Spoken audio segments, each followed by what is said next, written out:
आज की ये वीडियो दुनिया के सबसे बलवान योद्धा के बारे में है। ये दो अक्षरों से बना ये शब्द माँ दुनिया का सबसे बलवान योद्धा होती है। माँ हमें 9 महीने तक अपनी कोख में पालती है। माँ हमें भरपेट सुलाने के चक्कर में खुद भले ही 2 रोटी कम खाए। माँ हमारी ज़रूरतों को पूरा करने के लिए भले ही अपनी ज़रूरतों को दरकिनार करे। वो बचपन में हम जब भी जिद करके किसी एक दुकान पर अड़ जाते थे कि मम्मी मुझे ये चाहिए है, तो माँ की जेब में भले ही उतने पैसे हों या ना हो, बट वो अपनी ज़रूरतों को दरकिनार कर कर आपकी ज़रूरतों को हमेशा पूरी करती थी। वो माँ जब बूढ़ी होती है, जब उन्हीं बच्चों की शादी हो जाती है, तो उस माँ को हम एक बोझ की तरह समझने लगते हैं। वही माँ जिसने कभी भी हमें एक बोझ नहीं समझा, वही माँ जिसने कभी भी हमारी ज़रूरतों को कभी एक बोझ नहीं समझा, वही माँ जिसने कभी हमारी ज़िद को कभी बोझ नहीं समझा, हम उसके बुढ़ापे में उसको एक बोझ की तरह समझने लगते हैं। बहुत सारे बच्चे होते हैं जो माँ को घर के बाहर वृद्ध आश्रम में छोड़कर आ जाते हैं। क्यों? क्योंकि उनके लिए माँ का खर्चा उठाना मुमकिन नहीं हो रहा था। वही माँ जिसने पिता के साथ मिलकर तुम्हें अच्छी परवरिश दी, तुम्हें महंगे से महंगे स्कूल में पढ़ाया, तुम्हें महंगे से महंगे कपड़े दिलाए, तुम्हें अगर कभी किसी वीडियो गेम की जरूरत पड़ी तो माँ ने पिताजी से लड़कर तुम्हें वो दिलवाया। तुमने कभी कुछ अच्छा बाहर का खाने की जिद की तो माँ ने पिताजी से लड़कर उस चीज को तुम्हें हासिल करवाया। और वही माँ जब बूढ़ी होती है तो तुम्हें उस माँ के हाथ का खाना पसंद नहीं आता है। वही माँ तुम एक बोझ की तरह समझ लगते हो और उसी माँ को तुम अपने घर से ही बाहर कर कर अपनी जिंदगी से बाहर का रास्ता दिखाते हो। ये वीडियो उस जनरेशन के लिए है जो आज की डेट में रिबेलियन की तो एक पीढ़ी जो होती है ना, जैसे आपकी जो उम्र होती है ना 12 से लेके और 20 साल तक की, वो बहुत ही रिबेलियस एज होती है। यहाँ पर आपके माँ आपके बाप आपसे जो भी कहते हैं तो वो आपको लगता है कि ये हमारे अगेंस्ट हमसे बात कर रहे हैं, ये हमारी इच्छाओं को दबाने की कोशिश कर रहे हैं, ये हमसे वो करवाना चाहते हैं जो इन्हें चाहिए, ये हमें हमारी इच्छाओं को पूरा नहीं करने देना चाहते। हम इनके अकॉर्डिंग क्यों चलें, हम इनके हिसाब से अपनी ज़िंदगी क्यों जिएं। लेकिन वही बच्चा जब 24-25 की उम्र पे पहुंचता है ना, जब 22-23 की उम्र पे पहुंचता है, जब वो कॉलेज से बाहर निकलता है, जब उसे बाहर किसी एक दूसरे प्रदेश में जाकर जॉब करनी पड़ती है, नौकरी पर जब वो बाहर का खाना खाता है, बहुत सारे बच्चे होते हैं जो हॉस्टल में रहते हैं, तब उन्हें माँ की और पिताजी की अहमियत का पता चलता है। जब बगल वाले कमरे में जो रोहन है वो अपने घर से डेली अप डाउन कर रहा है, उसे घर का खाना मिल रहा है, लेकिन हम जो हॉस्टल में रह रहे हैं, हम अपने माँ की हाथ का खाना मिस करते हैं। हम सिर्फ त्योहार के त्योहार घर जाते हैं और उस त्योहार के उन 5-6 दिनों में हम चाहते हैं कि हमारी माँ हमें वो सब खिला दे, हमारी माँ हमारे लिए वो सब कर दे जो हमारे बगल वाले क्लास में या हमारा दोस्त जो है हमारे सर्कल में, रोहन, जो डेली बेसिस पर करता है। बट वही बच्चे जब घर में रहते थे तो उनको माँ के हाथ का खाना पसंद नहीं आता था। उनको अपनी माँ के हाथ के खाने से बेहतर बाहर की सब्जियां लगती थी। दोस्तों के साथ बाहर घूमने जाने के लिए जब माँ मना करती थी तो हमें लगता था कि वो हमारी लाइफ कंट्रोल करने की कोशिश कर रही है। बट वही बच्चे जब घर जाते हैं तो वो कोशिश ये करते हैं कि ज़्यादा से ज़्यादा टाइम अपने घर में बिता सकें। तो ये जो एज है और ये जो एज ग्रुप होता है ना, इसमें जब माँ बाप हमसे कहते हैं कि बेटा पढ़ाई करो, क्योंकि तुम्हें अगर अपना फ्यूचर हमसे बेहतर करना है, जो हम तुम्हारे लिए कर पाए हैं, अगर तुम अपनी पर औलाद के लिए तुम उससे अच्छा कुछ करना चाहते हो तो तुम्हें अपना फ्यूचर सिक्योर करना पड़ेगा, तुम्हें अच्छा पैसा कमाना पड़ेगा। क्योंकि देखो कोई भी माँ बाप चाहे बूढ़ा हो जाए कभी भी अपने बेटे की कमाई पे, अपनी बेटे की कमाई पे आस नहीं रखता, कभी नहीं रखता। हमेशा एक माँ बाप का सपना यही होता है कि उसका बच्चा अच्छी तालीम लेकर, तालीम का मतलब होता है पढ़ाई, यू नो वो लेकर एक अच्छी सैलरी हासिल करे, क्योंकि उसकी जब शादी हो तो वो अपनी परिवार को अच्छे से चला पाए, उसको कभी भी किसी भी सिचुएशन में समझौता ना करना पड़े। क्योंकि वो समझौते जो हमारे माँ बाप ने किए हमें पालने के लिए, वो ये नहीं चाहते कि तुम अपनी इच्छाओं को दबाओ। और होता क्या है ना कि जब पिताजी का रिटायरमेंट होता है तो उनकी भी इच्छाएं होती हैं कि वो भी बाहर घूमने जाएं, वो भी, वो जो अपने जो यंगर डेज थे, जो जो जो हमारी परवरिश में नहीं कर पाए चीज़ें, वो उस वक्त कर पाए। बट उस वक्त बच्चे उनकी मदद नहीं करते। बच्चों को लगता है कि पापा पैसा बर्बाद कर रहे हैं, और वही पापा, मैं अपनी बात कर रहा हूँ यहाँ पे, वही पापा महीने में अगर मैं कभी 15,000 मांगता था या मैं कभी 20,000 मांगता था, तो मेरे पापा ने कभी मना नहीं किया, और हमेशा पैसे पहुंचे मेरे पास।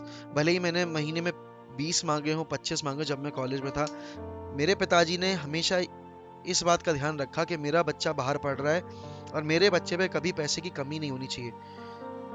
भले ही पापा यू नो खुद के लिए साल भर में दो दो जोड़ी कपड़े ना खरीदें, लेकिन पिताजी और माताजी का हमेशा यही होता है कि वो आपको किसी अपने दोस्त के आगे सर झुकाने पे आपको मजबूर ना होना पड़े।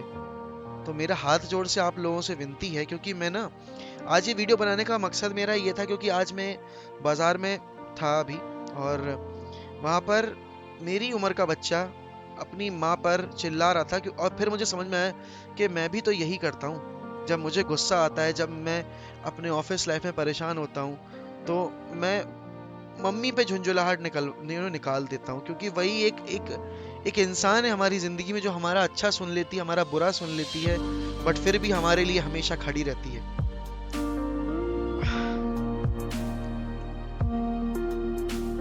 हम माँ को ना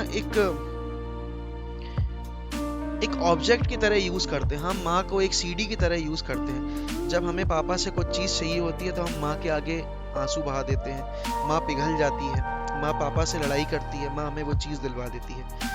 हमें किसी जब हम बड़े हो जाते हैं, हमें शादी करनी होती है अपनी मर्जी की लड़की से, हम माँ से लड़ते हैं, हम माँ के आगे रोते हैं, माँ पिताजी से बात करती है, माँ हमारी शादी करवा देती है, बट उसी माँ को हम बीवी आने के बाद दरकिनार कर देते हैं। उसी माँ की ज़रूरतों को हम अपनी ज़रूरतों के आगे दरकिनार कर देते हैं, और भले ही उस माँ की इच्छाएं इतनी ज़्यादा ना हो, बट उसकी लिमिटेड इच्छाओं को भी हम पूरा नहीं कर पाते।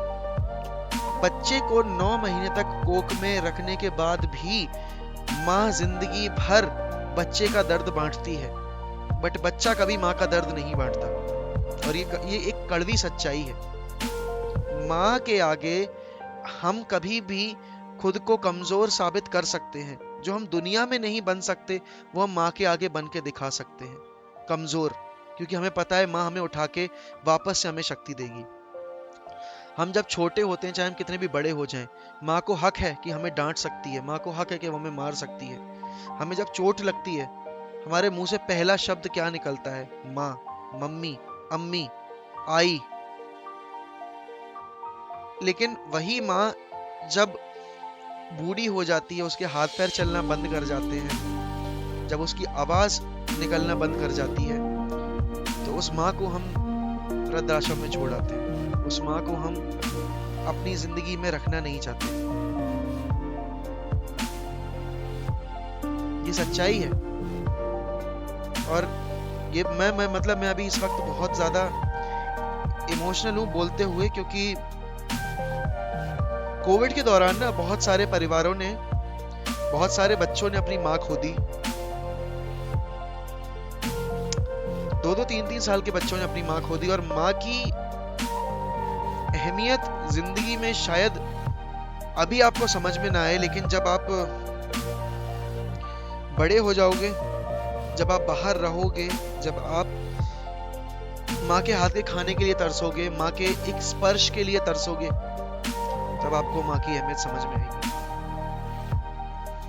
वो बच्चे जिन्होंने अपने माँ बाप खो दिए कोविड के दौरान, वो बच्चे जो अपने माँ बाप खो देते हैं किसी ट्रेजेडी के दौरान, शायद उन बच्चों से ज्यादा माँ की अहमियत कोई नहीं समझता, उन बच्चों से ज्यादा पिताजी की अहमियत कोई नहीं समझता। तो आज जब खाने की टेबल पे बैठोगे ना, और अपने माँ के हाथ का बना खाना खाओगे, तो एक बार उसके हाथ चूमना और उसको गले जरूर लगाना, और उसको डेली सुबह उठकर ये एहसास दिलाया करो कि तुम उससे कितना प्यार करते हो, क्योंकि वो तुम्हें हर एक मौके पर इस बात का एहसास दिलाती है कि वो तुमसे कितना प्यार करती है। तुम भले ही अपने एकेडमिक्स में कैसे भी हो, बट माँ तुम्हें तुमसे कभी नफरत नहीं कर सकती। दुनिया में अगर कोई एक इंसान है ना जो कभी तुमसे नफरत नहीं कर सकता, तो वो तुम्हारी माँ है। और जिंदगी का देखो कुछ पता नहीं है, तो जितने भी दिन तुम उनके साथ हो, उनका कभी दिल मत दुखाना। चाहे चाहे वो तुम्हें किसी भी चीज के लिए टोके, लेकिन उनको समझने की कोशिश करना, उनकी परिस्थितियों को समझने की कोशिश करना। और अगर वो तुम्हें किसी चीज के लिए मना कर रही है, तो उसके पीछे उनकी मजबूरियों को समझना। पैसा सबके पास आता है, किसी के पास जल्दी आता है, किसी के पास देर में आता है, लेकिन पैसे से बढ़कर होती है इंसान की अहमियत। तो उस इंसान की अहमियत को समझो। और ये वीडियो एब्रप्टली एंड नहीं कर रहा हूँ, बस एक मैसेज दे के एंड कर रहा हूँ कि दुनिया में चाहे कितने भी बड़े आदमी बन जाना, लेकिन अपनी माँ को हमेशा सबसे ऊपर रखना, सबसे ऊपर। क्योंकि उससे ऊपर कोई भी नहीं होता। भगवान खुद नहीं रह सकता आपके साथ, इसलिए उसने माँ को बनाया है। और ये सच्चाई है। और इस सच्चाई को हम तब तब महसूस करते हैं जब हम उस इंसान से दूर होते हैं, जब हम कॉलेज के हॉस्टल में होते हैं, या हम जॉब की वजह से हम कहीं दूसरे प्रदेश में रह रहे होते हैं या दूसरे देश में रह रहे होते हैं। तब हमें अहमियत पता चलती है अपनी माँ की।